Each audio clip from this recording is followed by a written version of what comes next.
नमस्कार, स्वागत है आपका हमारे खास कार्यक्रम किस्मत की लकीर में। मैं हूं प्रगति पंत अवस्थी और मेरे साथ स्टूडियो में मौजूद हैं प्रसिद्ध ज्योतिषाचार्य पंडित श्रवण झा आशुतोष जी। नमस्कार। हमारे इस प्रोग्राम में हमारी कोशिश होती है आपकी उलझनों को सुलझाने की। तो क्या आप ये जानना चाहते हैं कि भविष्य में क्या कुछ होने वाला है, आपकी कुंडली आपके बारे में क्या कुछ कह रही है, रोजमर्रा की जिंदगी में ग्रह नक्षत्रों की चाल कैसे आपके जीवन को प्रभावित कर रही है और आप आखिर कैसे अपनी जिंदगी को बेहतर बना सकते हैं।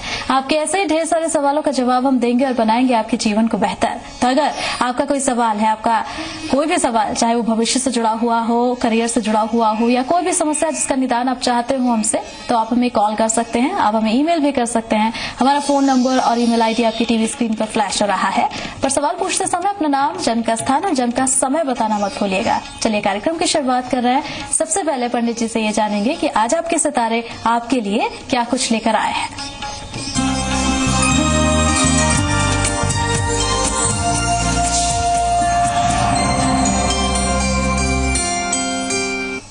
चलिए पंडित जी, सबसे पहले तो ये बताइए हमारे दर्शकों को कि जो मेष राशि के जातक है उनके लिए दिन कैसा रहेगा आज। आज तो मेष राशि वाले मानसिक रूप से बहुत ही प्रसन्न रहेंगे। प्रॉपर्टी में निवेश लाभ दे सकता है, इसलिए अगर निवेश करना चाहते हैं तो कर लीजिए। परिश्रम से भरपूर सफलता मिलेगी, तो लगातार परिश्रम करते रहने की जरूरत है। समय आपके लिए बहुत ही अनुकूल है। तो मेष राशि के जो जातक है उनके लिए समय बिल्कुल अनुकूल चल रहा है। प्रॉपर्टी में निवेश के लिए सोच रहे हैं तो बिल्कुल कीजिए, इसका आपको फायदा मिलेगा। इन सब के बीच जितना ज्यादा परिश्रम करेंगे उतनी ज्यादा सफलता आपको मिलती जाएगी। वृष राशि के जातकों का कैसा रहेगा आज का दिन, पंडित जी से जान लेते हैं। कहते हैं आज अपना काम खुद से करना पसंद करेंगे। अच्छी बात है, करना भी चाहिए। नौकरी पेशा में जो भी लगे हुए लोग हैं उनको समय का लाभ लेना चाहिए। आज उनके लिए समय बहुत अच्छा है। कार्यालय में पदोन्नति की बात हो सकती है और बच्चे भी आपके तरक्की करेंगे, तो हम कहेंगे समय बहुत अच्छा है, इसका लाभ लें। तो वृष राशि के जातकों का भी जो दिन है आज बहुत अच्छा रहने वाला है और जो समय अच्छा चल रहा है उसका फायदा लेने की जरूरत है। मिथुन राशि के जो जातक है उनका कैसा रहेगा आज का दिन, पंडित जी से जान लेते हैं। कहते हैं लक फेवर करेगा, भाग्य का साथ है। कार्य क्षेत्र में विकास संभव है। धन सामान्य से अधिक होगा। नए कार्य का विचार मन में आ सकता है तो उसको आने दीजिए। आने वाले समय में नए कार्य आप जरूर करेंगे। कलाकारों को नया काम मिल सकता है, तो आप प्रयास करते रहें, आपके लिए समय अच्छा है। मिथुन राशि के जातकों के लिए जैसा कि पंडित जी ने बताया कि भाग्य बिल्कुल आपके साथ है, कार्यक्षेत्र में बहुत तरक्की आपको मिलेगी। कर्क राशि के जातक कैसा रहेगा इनका दिन, पंडित जी से जानते हैं। कहेंगे इनका भी मन बहुत प्रसन्न रहेगा।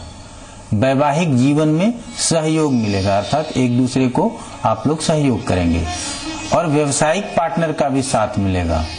बाहरी कार्यों का निपटारा कर सकते हैं। जो रेगुलर वर्क है उसके अलावा जो काम होता है उसका निपटारा कर सकते हैं। समय अनुकूल है। कर्क राशि के जातकों का भी समय आज अनुकूल है। सिंह राशि की अब बात करेंगे। सिंह राशि के जातकों का कैसा रहेगा आज का दिन, पंडित जी बता रहे हैं। सेहत का ध्यान रखें, अगर बीमार हो जाए तो चिकित्सक से मिलें। काम पर ध्यान देने की जरूरत है। किसी से भी मुलाकात कुछ समय के लिए टाल सकते हैं, अर्थात मुलाकात का लाभ नहीं मिलेगा। वैवाहिक जीवन सामान्य रहेगा। अनुभवी लोगों का सहयोग और सुझाव लेना आज आपके लिए बहुत जरूरी है। चलिए, तो जो सिंह राशि के जातक है उनके लिए मिला जुला सा दिन आज रहने वाला है। कन्या राशि के जातकों का कैसा रहेगा आज का दिन, पंडित जी बता रहे हैं। बेवजह चिंता व्याप्त रहेंगे। बड़े व्यवसायियों के लिए विकास की संभावना है। जो बड़े व्यवसायी हैं वो और ज्यादा विकास करेंगे। विशिष्ट व्यक्ति से मुलाकात अगर होती है तो ये लाभ के संकेत होंगे आपके लिए। प्रेम करने वालों के लिए दिन बहुत ही अनुकूल है। कन्या राशि के जो जातक है उनके लिए आज दिन अनुकूल है। किसी विशिष्ट व्यक्ति से मुलाकात भी हो सकती है और उसका फायदा भी आपको मिल सकता है। तुला राशि के जातकों का कैसा रहेगा आज का दिन, पंडित जी बता रहे हैं। आज आप हर कार्य को मन लगाकर करेंगे तो यहाँ सफलता मिलनी। नए व्यवसाय के प्रति रुचि हो सकती है। जमीन जायदाद की खरीद बिक्री भी कर सकते हैं। बच्चों के विवाह की बात हो सकती है, तो हम कहेंगे दिन सोच विचार में गुजरने वाला है। दिन अनुकूल ही है। तो तुला राशि के जो जातक है उनका आज दिन सोच विचार में बीत सकता है, वैसे दिन अनुकूल है, पंडित जी बता रहे हैं। वृश्चिक राशि के जो जातक हैं उनका दिन कैसा रहने वाला है आज जानते हैं आप। धार्मिक यात्रा का कार्यक्रम हो सकता है, बन जाए तो जाना चाहिए। कार्य व्यवसाय सामान्य है, अपने सहयोगियों की सहायता लेनी पड़ सकती है तो बेझिझक लेना चाहिए। संयम रखने की जरूरत है, हम कहेंगे थोड़ा सा दबाव है लेकिन दिन ठीक है। वृश्चिक राशि के जातकों का भी दिन ठीक ठाक बता रहे हैं पंडित जी, लेकिन पंडित जी ने यह भी कहा है कि थोड़ा सा संयम रखने की आज के दिन जरूरत होगी। धनु राशि के जातकों का कैसा रहेगा आज के दिन जानते हैं। जल्दबाजी में आज काम करना उचित नहीं होगा, इसलिए आराम से काम करना चाहिए। दुर्घटना का भी भय बना हुआ है तो सावधानी से चलना चाहिए। कार्य क्षेत्र में विकास संभव है, किसी से वाद विवाद न हो, इस बात का आज विशेष ध्यान रखना चाहिए। तो धनु राशि के जातकों का दिन तो अनुकूल है, लेकिन इस बात का ख्याल रखना है कि किसी से वाद विवाद आज आपको नहीं करना है। मकर राशि के जातकों को क्या करना है, क्या कुछ नहीं करना है अपने दिन को बेहतर बनाने के लिए, पंडित जी बता रहे हैं। आज हर काम को सोच विचार कर करना पसंद करेंगे, अच्छी बात है। आपके कार्यों को सराहा भी जाएगा कि आपने अच्छे काम किए हैं। युवाओं के विवाह की बात हो सकती है, वैवाहिक जीवन का आनंद लेना भी पसंद करेंगे। तो मकर राशि के जातकों का दिन आज अच्छा रहने वाला है, जो भी आप काम करेंगे अपने कार्य क्षेत्र में उनसे सराहना भी मिलेगी। कुंभ राशि के जातकों का कैसा रहेगा आज का दिन, पंडित जी बता रहे हैं। चित्त को शांत रखना जरूरी है। नए व्यवसाय करना चाहेंगे, अच्छी बात है। खर्च की अधिकता से मन अशांत हो सकता है, विदेश संबंधित कार्य बन सकते हैं। तो हम कहेंगे कि नए व्यवसाय अगर प्रारंभ करना चाहते हैं तो समय आपके लिए ठीक है, आप इसको यहाँ कर सकते हैं। तो कुंभ राशि के जातकों का दिन अच्छा है आज, लेकिन जरूरत इस बात की होगी कि अपने मन को शांत रखें। इन सबके बीच नए व्यवसाय करने का ख्याल भी आपके मन में आ सकता है, अगर आप करते हैं तो फायदा आपको होगा। बारी मीन राशि यानी कि अंतिम राशि की। मीन राशि के जातकों की जरूरत इस बात की होगी कि अपने मन को शांत रखें। इन सबके बीच नए व्यवसाय करने का ख्याल भी आपके मन में आ सकता है, अगर आप करते हैं तो फायदा आपको होगा। बारी मीन राशि यानी कि अंतिम राशि की। मीन राशि के जातकों का कैसा रहेगा दिन, पंडित जी बता रहे हैं। आज किसी भी तरह से अगर कोई बड़े निर्णय लेते हैं तो वहां सावधानी बरतने की जरूरत है, तो कार्य क्षेत्र में भी परेशानी हो सकती है। नौकरी बदलने से लाभ हो सकता है, जहां नौकरी कर रहे हैं अगर वहां परेशानी हो, या नए जगहों पर जाकर अधिक प्राप्त कर सकते हैं। प्रेम करने के लिए आज दिन अनुकूल है। तो मीन राशि के जातकों को थोड़ी सी सावधानी बरतने की जरूरत है। नौकरी बदलने से आपको जहां फायदा हो सकता है, वहीं कार्यक्षेत्र में थोड़ी सी परेशानी भी आज आप झेलेंगे, और कोई बड़ा फैसला लेने जा रहे हैं तो थोड़ी सावधानी बरतने की आज जरूरत है। तो ये तो बात हुई 12 राशियों की, यानी कि 12 राशियों के जातकों का आज का दिन कैसा रहेगा, क्या कुछ सावधानियां उन्हें बरतनी है अपने दिन को बेहतर बनाने के लिए, पंडित जी ने आपको बताया। अब एक छोटा सा ब्रेक हम यहाँ ले रहे हैं, जल्द लौटेंगे।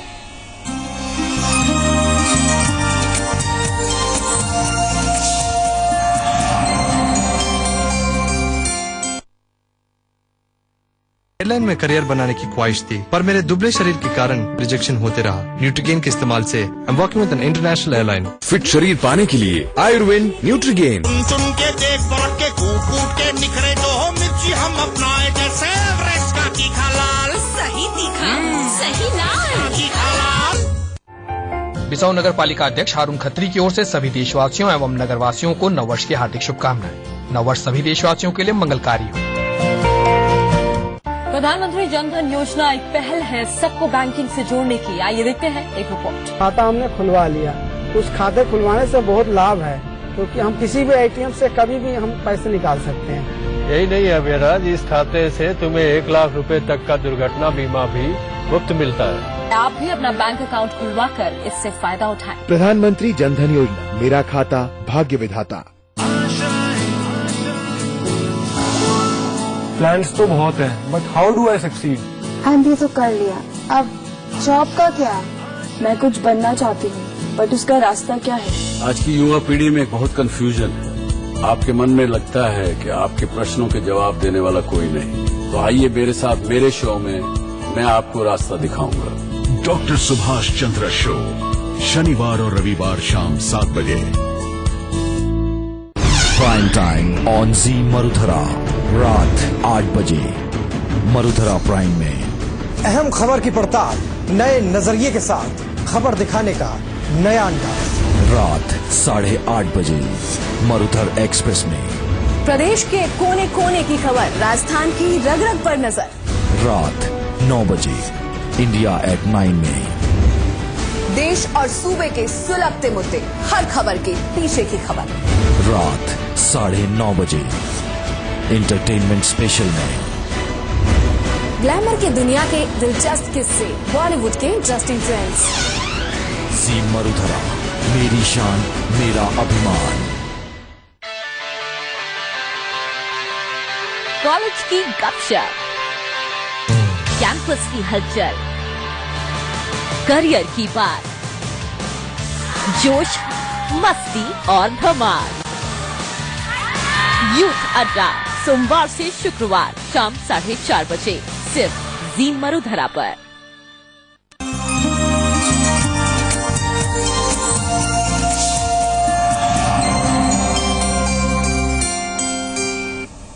ब्रेक के बाद स्वागत है आपका। ब्रेक से पहले पंडित जी ने आपको बताया कि आज आपके सितारे आपके लिए क्या कुछ लेकर आए थे, यानी कि आपका आज का राशिफल। और अब पंडित जी से जरा ये जानते हैं हम कि ज्योतिष में पंच महापुरुष योग का क्या अर्थ होता है। अगर किसी की जन्म पत्रिका में ये योग है तो इसके क्या अर्थ निकाले जाए और क्या असर इसका जातक पर पड़ता है। कहते हैं कि जिस तरह से आपने बताया कि पंच महापुरुष योग, तो 5 महापुरुष अर्थात ये बनता कैसे है और महापुरुष योग है तो ये योग अच्छा है, एक लाइन में सबसे पहले ये समझ लेना चाहिए। तो हम कहेंगे सूर्य और चंद्रमा, सूर्य को राजा और चंद्रमा को रानी कहते हैं, इसको छोड़ दिया जाए तो जो बाकी के 5 ग्रह हैं, राहु केतु को भी छोड़कर मंगल, बुध, गुरु, शुक्र और शनि, ये 5 पंच महापुरुष योग बनाते हैं। तो ये योग बनता कैसे है और कौन कौन से ग्रह किस तरह के योग बनाते हैं, उनको किस नामों से जानते हैं। तो हम कहेंगे कि अगर मंगल योग बना रहा है तो उसको रोचक महापुरुष योग कहते हैं। अगर बुध योग बना रहा है तो उसको भद्र महापुरुष योग कहते हैं। अगर गुरु योग बना रहा है तो उसको हंस महापुरुष योग कहते हैं। और अगर शुक्र योग बना रहा है तो उसको मालव्य महापुरुष योग कहते हैं। और शनि योग बना रहा है तो सस महापुरुष योग कहते हैं। तो इस तरह से हम कहना चाहेंगे कि 5 महापुरुष अर्थात 5 जो ये वारों के स्वामी हैं या ग्रह हैं, ये अगर योग बनाते हैं तो इसको पंच महापुरुष योग कहते हैं। वैसे बहुत मुश्किल है कि ये योग किसी किसी के पत्रिका में मिलता है, और जिसके भी पत्रिका में मिलता है उसके लिए लाभ देने वाला योगकारी कहते हैं। तो हम कहेंगे कि यहाँ पे हम यही कहना चाहेंगे कि किसके पत्रिका में बनता है और अलग अलग, ये लगातार हम आगे चर्चा करते रहेंगे कि किस तरह का लाभ मिलता है आपको इन महापुरुष योग के आपके पत्रिका में बन जाने से। तो दूसरा चीज हम कहेंगे कि ये योग हमने बताया नाम क्या होता है, कौन से ग्रहों की वजह से बनता है। अब ये बनता कैसे है इसको थोड़ा समझने की जरूरत है। मानसागरी में स्पष्ट लिखा हुआ है, स्वगेह तुंगाश्रय केंद्र। स्वगेह मतलब अपने राशि में जाना, तुंगाश्रय अर्थात उसका जो आश्रित स्थान है वो कहाँ होना चाहिए, केंद्र में होना चाहिए। संस्थय रुचोर पगैर वावनिशन मुख्य है, कहते हैं रुचोर मतलब एक तो अपने राशि का होना चाहिए, होना कहाँ चाहिए, केंद्र में होना चाहिए, और अपने उच्च राशि का होना चाहिए। कहते हैं क्रमेण योगा रुचकाख्य भद्र हंसकाख्य मालव्य सस विदाना। तो यहाँ पे है कि मंगल आदि 5 ग्रह यदि केंद्र में हो, स्वराशि के हों अर्थात अपने ही राशि के हों। मंगल आदि से कहने का मतलब है मंगल, बुध, गुरु, शुक्र, शनि। तो ये क्रमशः रोचक, भद्र, हंस, मालव्य और सस महापुरुष योग बनाते हैं। तो हम यहाँ आपको यही कहना चाहेंगे कि ये ग्रह की स्थिति क्या होनी चाहिए। 4 स्थान केंद्र के होते हैं, पहला भाव, चौथा भाव, 7वां भाव और 10वां भाव। राशि उसमें कोई भी हो सकती है क्योंकि लग्न हर 2 घंटे में परिवर्तित हो जाता है। तो तो हर ग्रहों के लिए अलग अलग विचार बताए गए हैं कि मंगल केंद्र में हो तो मंगल केंद्र में होगा तो कौन से राशि का होना चाहिए, तो मेष और वृश्चिक उसकी अपनी राशि है तो उसका होना चाहिए। बुध केंद्र में हो और मंगल अगर केंद्र में अपने उच्च अर्थात मकर राशि का भी हो तो भी रोचक महापुरुष योग बनाएगा। बुध केंद्र में हो तो बुध 3 और 6 मिथुन और कन्या राशि उसकी स्वराशि होती है, कन्या राशि में ही उच्च का होता है। तो हम कहेंगे अगर मिथुन कन्या राशि केंद्र अर्थात पहले, चौथे, छठे 7वें और 10वें स्थान में अगर हो तो निश्चित रूप से यहाँ बुध भद्र महापुरुष योग बनाएगा। ठीक उसी तरह से गुरु धनु या मीन और उच्च का होता है वो कर्क राशि में। अगर इन 3 राशियों में से किसी भी राशि में अगर वो केंद्र में स्थित हो तो वो हंस महापुरुष योग बनाएगा। और शुक्र वृष और तुला उसकी अपनी राशि होती है और मीन राशि में उच्च का होता है। तो इन 3 राशि, ये 3 राशि अगर केंद्र में हो और वहां शुक्र उपस्थित हो तो हम कहेंगे मालव्य महापुरुष योग बनाता है। ठीक उसी तरह से मकर और कुंभ और शनि उच्च का तुला राशि में होता है। अगर इन 3 राशियों में शनि केंद्र में ही अगर उपस्थित हो तो हम कहेंगे सस महापुरुष योग होता है। तो इस तरह से हम इन 5 महापुरुष योगों को हम पढ़ते हैं ज्योतिष में और जानते हैं और पत्रिकाओं में इसके फल को बताते हैं। तो इसके फल अच्छे होते हैं, सबसे पहले ये समझ लेना चाहिए। इसके फल बुरे नहीं होते। अब फल का समय क्या होता है, हम कहेंगे किसी भी योग या सुयोग कहें या कुयोग कहें, उसका फल उसी समय मिलेगा जब योग बनाने वाले ग्रहों की दशा या अंतर्दशा होगी। अगर दशा अंतर्दशा नहीं है तो ना हमको योग का फल मिलेगा, और अगर जीवन में कुयोग अर्थात अच्छे योग नहीं है, हमारे साथ कोई दुर्घटना होनी है, कोई हानि होना है, तो भी जब तक उसकी दशाएं नहीं आएंगी तब तक उसका फल हमको नहीं मिलेगा। तो यहाँ योग को समझने के साथ साथ ये भी समझना जरूरी होता है कि इसका फल हमको कब मिलेगा और कब नहीं मिलेगा। तो हम दूसरी और बात बताना चाहेंगे। चलिए, योग तो संयोग से मिल भी जाए तो क्या योग का फल मिलेगा, क्या योग भंग हुआ या नहीं हुआ? पंच महापुरुष योग की बात आज से लगातार आगे 5 दिनों तक करते रहेंगे कि मंगल का क्या फल होगा, बुध का क्या फल होगा, इसी तरह से शनि तक। लेकिन हम आज ही बता देना चाहते हैं कि अगर योग बन गया हो तो दूसरे पंक्ति में ये समझना जरूरी है कि कहीं भंग तो नहीं हो गया हो, क्योंकि अगर योग भंग हो गया हो तो हम कहेंगे कि इसका फल नहीं मिलता। तो योग भंग कैसे होता है, सबसे पहले इसको समझना पड़ता है। कहते हैं केंद्रोच्चगा यद्यपि भूसुताद्यदा मार्तंड सीताम सुवसा भवंती कुर्वन्ति नोर विपति मात्म पाके यच्छन्ति ते केवल सत फलानि, केवल सत फलानि। इसको समझना है। तो हम यही कहेंगे कि केंद्र में आपके जो हमने 5 मंगल आदि 5 ग्रह बताए वो योग बनाने में सक्षम हो गए, लेकिन यदि सूर्य और चंद्रमा के वश में हो जाए अर्थात उनके प्रभाव में हो जाए, उनके दृष्टि में या उनके साथ युक्त हो जाए, तो ऐसे में ये योग अर्थात 5 महापुरुष योगों के बात विषय में बताना चाहते हैं। कल से अलग अलग जरूर बताएंगे, लेकिन आज 5 के विषय में समझिए। तो ये योग भंग हो जाते हैं, अर्थात इस योग का फल नहीं मिलता। योग का फल क्या कहने का मतलब है, बहुत अच्छा फल, उत्तरोत्तर बहुत तरक्की, बहुत धन, समृद्धि बहुत अधिक। लेकिन अगर योग भंग हो जाता है, आपके ये 5 ग्रह सूर्य और चंद्र के प्रभाव में आ जाते हैं, और यहाँ सूर्य और चंद्रमा अगर बलवान हो तो हम सिर्फ राजयोग कहेंगे कि चलिए सामान्य आपको फल मिलेगा। लेकिन अगर सूर्य कमजोर है और चंद्रमा कमजोर है और वो अगर अपने प्रभाव में योग बनाने वाले मंगल बुध गुरु शुक्र शनि को अगर अपने बस में रखते हैं तो हम इसका सिर्फ सत फलानी अर्थात एक साधारण फल ही कहना चाहेंगे, इससे विशेष फल नहीं होना चाहिए। तो योग कैसे बनता है और कैसे योग भंग होता है, इसको सबसे पहले समझना चाहिए। हम जाते हैं ज्योतिषियों के पास, बता दिया जाता है कि ये योग है वो योग है, फिर तरक्की नहीं होती, फिर जाके पूछते हैं तो फिर पता नहीं और कोई योग और कुयोग बताया जाता है। लेकिन आप समझिए और हम इसको विस्तृत रूप से लगातार आपको बताते रहेंगे।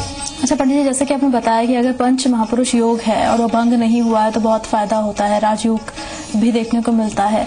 तो अगर ये योग भंग हो जाता है तो क्या कुछ उपाय हो सकते हैं कि फिर से वही स्थान प्राप्त किया जा सके? देखिए, एक तो कहेंगे स्वराशि और उच्च राशि के यदि ग्रह हैं तो ये स्वाभाविक रूप से बलवान कहे जाते हैं, तो उनके बलवान होने का फल हमको जरूर मिलेगा। लेकिन हम जो योग बता रहे हैं महापुरुष योग, तो महापुरुष अर्थात आपको नेम फेम दोनों मिलता है, यहाँ ख्याति भी प्राप्त होती है, धन भी प्राप्त होता है, समृद्धि भी प्राप्त होती है। तो इतना अगर नहीं मिलता है, यदि कोई ग्रह केंद्र में है, अपने राशि का है और उच्च राशि का है, तो वो ऐसे भी बलवान हो जाता है। इसीलिए यहाँ सत फलानी लिखा गया है, फल कमजोर नहीं होंगे। अब बात आती है कि कितना अच्छा फल मिलेगा, इसके लिए विस्तृत रूप से पत्रिका देखने की जरूरत है। हमने यहाँ ये भी कहा है कि सूर्य और चंद्रमा अगर बली है तो राजयोग जैसा फल देगा, लेकिन महापुरुष योग का फल नहीं देगा, और अगर कमजोर है तो साधारण फल करेगा। जो ग्रहों का अपना ताकत है, उसके पास जितना बलाबल है उसके अनुकूल फल करेगा। अच्छा पंडित, जैसे कि आपने बताया कि सूर्य और चंद्रमा दोनों बली हो तो राजयोग, अगर इन दोनों में से कोई एक बली हो और दूसरा नहीं हो तब? अगर दूसरा नहीं है तो आपको विशेष चिंता करने की जरूरत नहीं है। एक तो बलवान है, राजयोग जरूर, राजयोग का फल आपको जरूर मिलेगा। सूर्य बलवान है तो आप आत्मबल आपके पास बहुत अच्छा होगा, जिससे आपको लाभ मिल जाएगा। और यदि चंद्रमा बलवान है तो मन से आप बहुत मजबूत रहेंगे, इससे भी आपको लाभ प्राप्त होगा। इसीलिए सूर्य चंद्रमा में से अगर कोई एक बलवान हो जाए तो राजयोग का फल हम कहेंगे, लेकिन महापुरुष योग का फल नहीं कहेंगे। ये निश्चित रूप से हम कहेंगे, महापुरुष योग का फल नहीं कहेंगे। महापुरुष योग स्वतंत्र रूप से बनना चाहिए। सूर्य चंद्र के प्रभाव में आ जाने से इन योगों का फल नष्ट होता है। चलिए, तो पंडित जी ने आप सभी दर्शकों को बताया कि पंच महापुरुष योग क्या होता है, कैसे बनता है और क्या कुछ इसके फायदे होते हैं। अगर किसी जातक की पत्रिका में योग है तो जातक के जीवन पर इसका क्या कुछ प्रभाव पड़ेगा और ये योग भंग कैसे होता है, ये भी हमने जाना। अब एक छोटा सा ब्रेक यहाँ ले रहे हैं, जल्द लौटेंगे।